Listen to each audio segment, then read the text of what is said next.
Greetings, your king is here, and today we are looking at this video. MTashed, your boy MTashed. I'm guessing he's like playing other games right now, but he's still like sort of a Genshin Impact YouTuber, I guess. So I actually saw this video on my own yesterday, but I thought it would be a good video to like talk about. And I think I need to watch again to like get a different perspective. The real reason I don't play Genshin Impact as much by MTashed. The guy who gave everyone guides and tutorials like 2 to 3 years ago, the main man.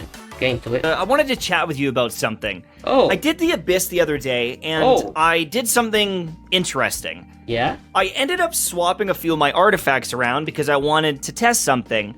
And the results actually kind of made me angry. It actually kind of made me rage a little bit, I'm not gonna lie. And I started to rant quite a bit about Dendro. And more specifically, about Hyperbloom. Now, I understand that it probably has made the game a lot better for some people. But for me, Hyperbloom has kind of ruined the game. And you can kind of see by my reactions in a lot of the time when I'm playing the Abyss, whenever I beat something using Hyperbloom, I feel kind of dirty. And I want to explain why. Alright? When I got this artifact, I, screamed. This was such a massive moment for my account because I just realized I'm about to have one of the strongest Ganyus ever. Oh. Ever. This thing was amazing. It was insanity. And when I got this piece, I was like, oh my god! When it rolled into crit damage again. But there's a crazy thing going on right now in Genshin Impact where back in the day, you know, some of these pieces with their crit rate and crit damage was exciting, it was powerful, it was this big moment. And there's still these moments where getting a piece like this is insane, and with certain characters, you can carry. Look at Neuvillette, right? Neuvillette is stomping all over the game in a way that no one has. So getting gear for him is going to make your account stronger and more valuable. But a sad, sad, sad thing happened the other day while I was playing Genshin Impact, and I want to talk about it. Now, if you look at my Raiden Shogun right now, she's got the Gilded Dreams on, and she's got the Dragon's Bane. He's using all EM.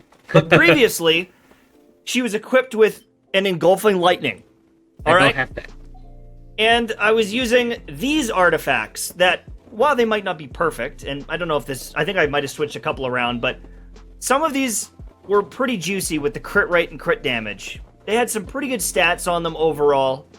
And running this typically on my Raiden Shogun, I mean, I can do 100,000, 300,000 damage, crazy amounts. I've done videos showing how hard my Raiden Shogun can hit. My Raiden Shogun is also C2. I'm one of those crazy guys that went all the way, baby. And when I swapped to Hyperbloom and Dragon's Bane, it was easier to clear the content. It was faster to clear the content. Now, well, basically he's complaining about like the introduction of Dendro make everything easier to farm for artifacts. Of course, he's also explaining other stuff, but mainly about this EM stuff. Now, I would argue he's like saying like you don't have to farm for like attack percentage and crit damage artifacts anymore, which technically true, but last time there were characters like Zhongli and Hu Tao where they scaled HP, so you had to like get HP percentage artifact last time too.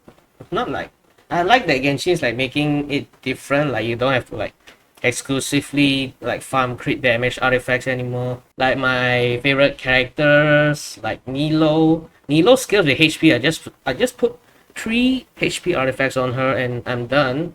And that artifact set I farm for like at most 3 weeks or 1 month. If you look at the optimal stats with a Engulfing Lightning and with C2, my maximum hit is very high.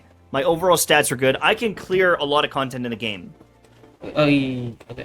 But depending on the enemy compositions and the elemental requirements, the issue is Hyperbloom can clear more content more consistently, just as fast as a maxed out god tier Raiden Shogun. True. And that is sickening to me.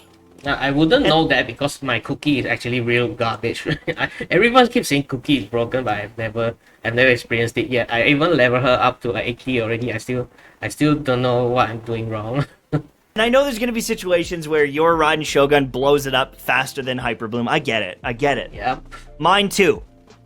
But there are situations where you can equip essentially 3 artifacts: an Elemental Mastery Helmet, an Elemental Mastery Goblet, and an Elemental Mastery Is he saying it on radio? Timepiece. And you can clear all the content so easily. Whether it's Raiden Shogun, whether it's Kuki Shinobu, as long as you equip them with enough EM, the game is essentially free. You've destroyed all the content in the game. And that's if you use it on Hyperbloom with like Dendro units. Is that what he's saying? Well, that's basically Nahida that's broken, right? I mean, I haven't used her with like Cookie yet. That is a Genshin Impact thing, right? If we look at Genshin Impact, the Spiral Abyss over here is one of the only ways to test your account. I mean, true. There's never really anything harder than this. Most world bosses, other than like the end of the event, like the end version events is what I'm saying. Like those like let you test your units. Are a pushover. They're easy content. You don't even have to consider building your characters well for them. All the bosses in the game, they're easy as well for the most part once you've got built characters. And the Spiral Abyss is the only time where you might have to start thinking about your team comps. Even for me, I had to switch things up because the elemental coverage I needed was different. And with an account like mine, with okay, it's like there's like some shields where they require you to use Electro or Dendro to destroy them. I mean, yeah, like it's different from every version, right? You have to have one strong elemental character for every element, I would argue, because every Spiral Abyss is different, right? Like this time there was like the Pyro Abyss Mage, so you needed Furina, Nilo, and Kokumi. That's how I destroyed their shields. For example, like maybe he's using Electro and Dendro to like break forget what do they break? A cryo shield? No, a pyro shield. What does Electro break? I feel like Electro doesn't break any shield well. Dendro destroys Hydro shields. So yeah, that's one of the reasons why you will need Dendro in that particular Spiral Abyss. But I remember last time I had to use Ayaka and Ganyu, and that's because the enemy had that electric seahorse boss where electric shields needed cryo to destroy them, and you can't destroy that with Cookie, right? It's like all these different options, you would expect that after so long playing the game and hunting down the god-rolled pieces, I would have the best DPS for every situation. Yeah, no. But the best DPS in every situation is usually a Hyperbloom healer named Kuki Shinobu. And I just find that crazy. And for some people, they might like this, but for me, it kind of has killed the game. I've never used her like long term, and I still clear Spiral Abyss well. I mean, I don't get excited about characters because while Navia can hit really hard, yeah, Navia builds honestly, I was really interested and had fun using her. Yeah, I started to realize, but she's probably not better than Kuki Shinobu. And back in the day, Ayaka, one of the queens of DPS, freezing everyone, just nuking them. Probably, in a lot of cases, not better than Kuki Shinobu. And that is just crazy to me. And in a game that has so many different characters, right? We started to have like a pretty big roster. There's so many that have come out where I'm like, maybe fun, but maybe not as good. Maybe fun, but should I get them? Maybe fun. I kind of like Razor, but I know maybe trash. Because I've got Kuki Shinobu. You got your girl. And she's so damn good. That there's so many characters in the game that I'm just like, if I max them out, they're probably good. I'm sure they'll do really good. But is it worth the effort? Is it worth the time? The only character recently that I probably missed out on is Neuvillette. Because he has essentially power creeped all DPS units in the game. But you know what? After the first one I got, Neuvillette, I didn't use him anymore. Because I think Furina is actually better in most cases. Neuvillette is good if you want to play a one-man army. But in most cases, Rina buffs everyone else on team. If you're playing like a 4-party team. And so that's a Nouvellette thing. That's not a Genshin Impact thing. This guy, crazy, but that doesn't happen that often. I should use him. And, you know, the frustrating thing is, often. when you start crowning characters and getting all their talents and all these different things, hunting down a good set for these units, it takes a long time. Yeah. I mean, I slammed away in the domain to get a set for this guy right here. Actually, you can build HP on Ayato. You don't need to necessarily. I put HP on Ayato. I don't know if it's better than attack, but it's like, okay. It's the thing is right now they are giving you more options to build your characters. You don't have to primarily use crit rate or crit damage. It's like, oh, you got a artifact that has a lot of HP. Well, you don't necessarily. That artifact is not necessarily bad. It could be good on another unit. That's like Noel. Like everyone got Noel in the beginning, so you got like some random artifact that had a lot of defense on it, and you're like, oh, I'll just put it on Noel then. It's like not necessarily throwing that artifact away. And I ended up getting some pretty cool pieces, but at the end of the day, there's still pieces. This one's pretty good, but like this piece, I think I could do better. I think I could do a lot better, but I just can't get them. That one's good on Nahida actually, or El Titan. Takes not the set bonus, but this stat attack percentage is good on weeks. I can't think of any other character than Nahida and Al Titan because they scale attack percentage.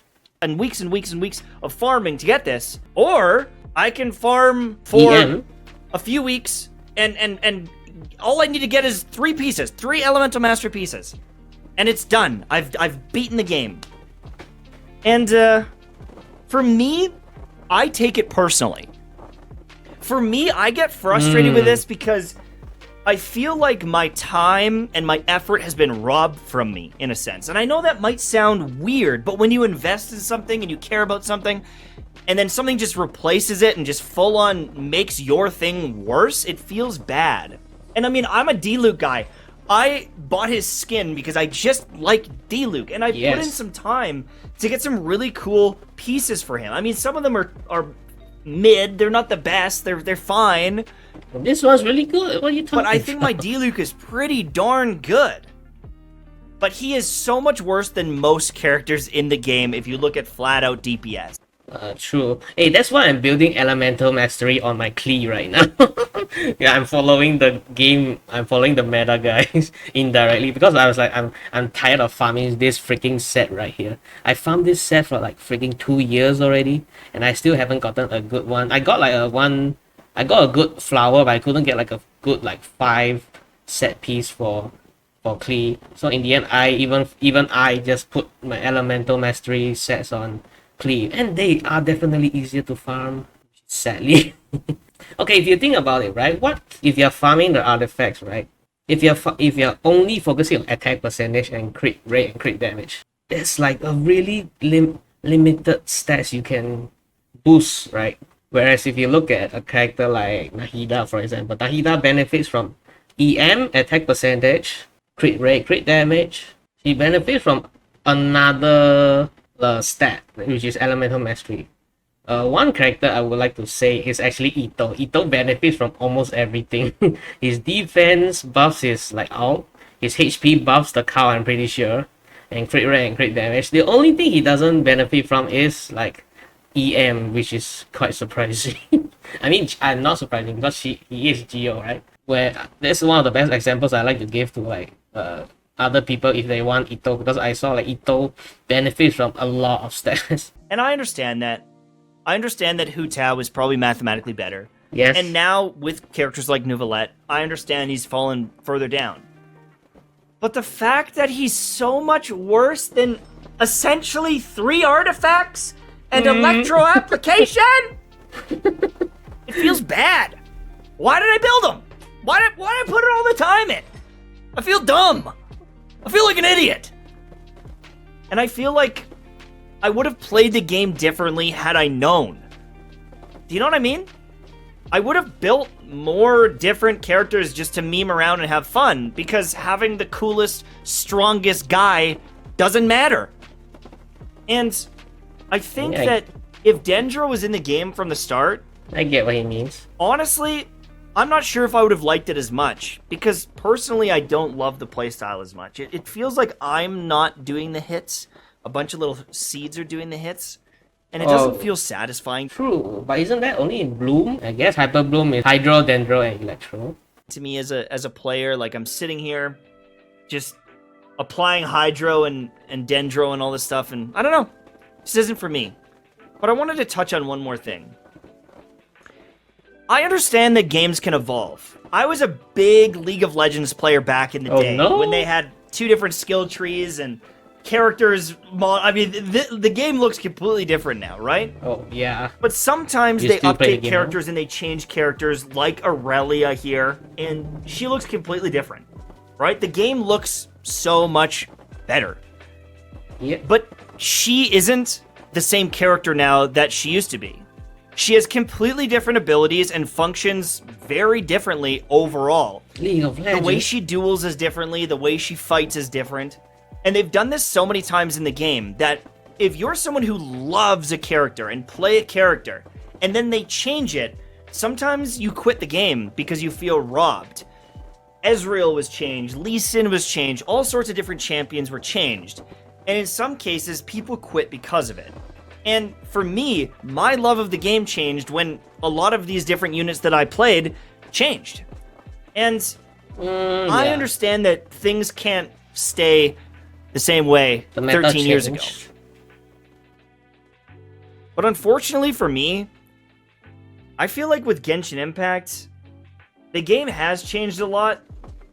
And they've gone into direction, at least with the damage units and stuff, in a way that's not exciting to me. And I feel like nothing they can change, unless they completely power creep everything, even has me excited to pull anymore. And on top of that, the fact that we're 4 years in... True, people pull for wife, but once you like clear the abyss, you're basically pulling for units that you like right now. I mean, that's just the case. And this is like the only thing to do, and it's so easy, at least for me. I mean, right now it's busy. Kind of disheartening. It's one of the reasons why I've been playing so much Honkai Star Rail. Every patch, they're adding some new content that I can't beat. And I know that maybe this game isn't for me. It's almost like I've said that a few times. But when I start comparing the events that are in a game... I mean, it's true for me too, because I like RPGs, like third-person RPGs. I like this kind of like exploring gameplay more than like, I want to say, a turn-based game strategy. I'd rather play Pokemon in terms of like that kind of situation. I mean, it is kind of like Pokemon, right, Star Rail? And I look what happens patch to patch to patch. My excitement to play this game and chase down some chests in an area and kill a few enemies is next to zero. Where with Honkai Star Rail, I'm excited from patch to patch. I'm excited for new things. And I feel like the difference is, with HSR, I'm sitting there and I'm thinking to myself, what are they going to do next? I'm very impressed with what they've done. I have faith that the next thing is probably going to be pretty darn cool.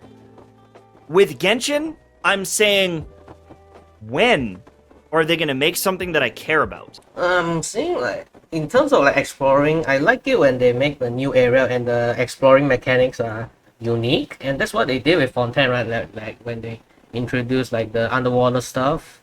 I would say like the main like gameplay of Genshin is still exploring. That is, if you like, I want to say yes, like in terms of like clearing like high level, like hard difficulty content is probably the abyss is still the highest, but I mainly do play Genshin for like the exploration. Oh, MTashed is staring into my soul.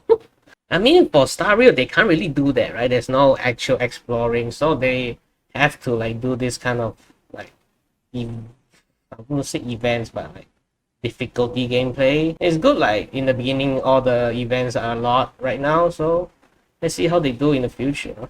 But I would say like if there is no new area in Genshin Impact for like a few versions, it does feel like there's nothing to do other than like, is there a new story coming out? Like this, you mainly play for exploration and story. Anyways, that's it from me. I'm sorry that I'm not And the waifu. making Genshin content as much or really at all at this point. But I feel like other than when a new character comes out, there just isn't anything to say. And that's kind of why. Have a good one. That's why I'm like not making any content about the actual game. I'm just looking at other YouTube videos or going to Hoyo Lab or Facebook or Reddit right now. I mean, like the actual gameplay for like Star Rail and Genshin is like, I'm like, I can't really find anything that I want to post on YouTube. I mean, the only thing for Star Rail is like I guess the new pure fiction is there, and like the simulated universe at most. The story is like okay. I mean, other people are playing story too, right? So I feel I don't say anything when I'm like playing through the story, so I don't think it will be good content for you guys. That's why I prefer like this kind of discussion videos or just meme videos in general. So yeah, okay, what do you guys think about this one? Like, oh yeah, subscribe to MTashed and me. See you guys next time. Bam bam.